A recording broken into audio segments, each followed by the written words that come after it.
السلام علیکم د عوامي پیغام نیوز سره زم تاسو قربا پیدا محمد نن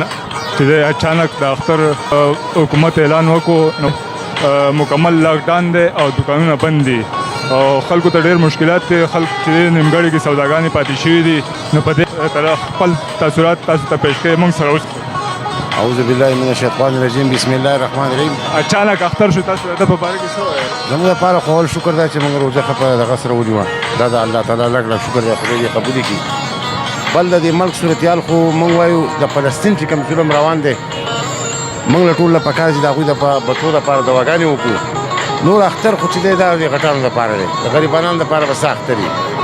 ځکه چې په دې وخت کې په دې کې څوک بچي له پیزار نشي اخیستی زه سرکاري ملازمین په حیثیت خبره کوم موږ 15 ورځې مخکې تنخواګانې اخیستي ما هغه موږ د کور کرایه له ورکړو که د بجلۍ بل له ورکړو خو بس دا شکر الحمدلله چې رزق د الله په لاس کې دی او الله پاک دې په دې پاکستان کې امن راولي تر غریبانان خلک دی د خپلو بچو له ځوراب کوي دا شیزونه میزونه علي په کار خو دا وه چې حکومت نن ورځ ریلیف ورکړی وی چې یاره اخرنۍ ورځ ځکه پرون به چا سره پیسې وي نن به یي پرون به ورسره نه وي په کار چې د نن ټایمه پورې ریلیف ورکړی وی زما د سوات خاص کر د ټول پاکستان خلکو ته دا اپیل دی چې د حکومت چې کوم دغه د هغې باندې دې عمل وکړي ځکه دا زموږ د پیدې خبر ده حکومت ته هم پکار ده چې د غریبي طبقې سره سرکاون وکړي یاره په دې عقله خو موږ دا خبره کوو چې لکه ډېر خلک دی مثلا دو د کرونا دا خبره کوي که نه نو د هغې په وجه نن دوچن خلک راوتی دی د دې د وجې چې دوی ماښام اعلان کړی وی نو یا خو د سعودي سره یو شان روجې نیسئ او یو شان ورسره اختر کوئ او یا په ټایم باندې اعلان پکار و او دا دکانونه چې بند دي لکه دا اوس هم کولول ځکه پکار دی خلک چې کوم دا ټول عظیم راوتی دی نو چې دکانونو ته کولاو چې خلکو ته به سهولت دي د دې په وجه په یو دکان کولاوي نو هغه ته سهولت دی بل چې بنې هغه غریب پکې داسې غرق شو او په وجه کې لامدت ولې دغه سودا دغه پروګرام چې خلک په ځان باندې ګیټونه راښکته کوي او سودا ورکوي او اچانک یاره دا یو روجې وخوړه دا ډېر بد وکړه ریلیف وکړي ټول عوام راوتی دی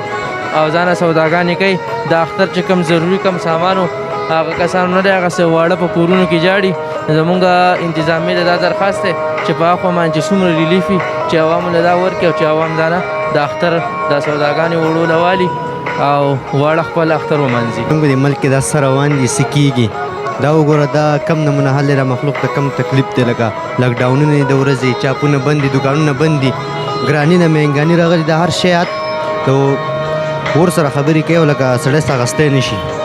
زمونږ دا خواست دی چې لکه سودا مودا وکړه نو کم دا کېږي نو چې کوم دکان ته ننوځي پولیس راځي پرچې کېږي وروره نو دا کلس جوړ دی او غریب خلک دی مالونه یې راوړي دغه شان پراته دي یاره دا خو د خلکو ډېره غټه نقصان یې وشو او خلک د روژې ته ډېر خوشحاله و چې روژه شوی وی نو لکه زموږ به 10 روژې هم پوره شوې وې او د لاکډاون ډېره غټه مسله جوړه کړې ده لکه په پیزارو باندې په دې کې سکرونه مرونه خو نشته که نه او په بازار کې دومره رش دی دې باره کې لکه چا څه ونه چې دا کرونه یې په کار دا خلک هم بند کړی یاره بس اچانک اختر شو او همیشه چې دی نو د اختر میاشت ناڅاپي لیدلی کېږي یا د روژې هغه نه لیدلی کېږي نو موږ حکومت ته دا درخواست کوو چې لکه تاسو د وخته کېنئ چې عامه خلک هم خبرېږي لکه اوس که موږ ته کې نو نه یو پیزار اخیستي نه یو جامې دغه کړي دي ځکه چې موږ ته پته وه چې د جمعې په ورځ به یې خو ناڅاپي لکه د زیارت په ورځ اختر شو دکانونه هم بند دکانونه هر څه بند دي بس دا ستاسو د مخ د خلک هغه شانتې راوتی دی خو د دوکاندارانو ته تکلیف دی لکه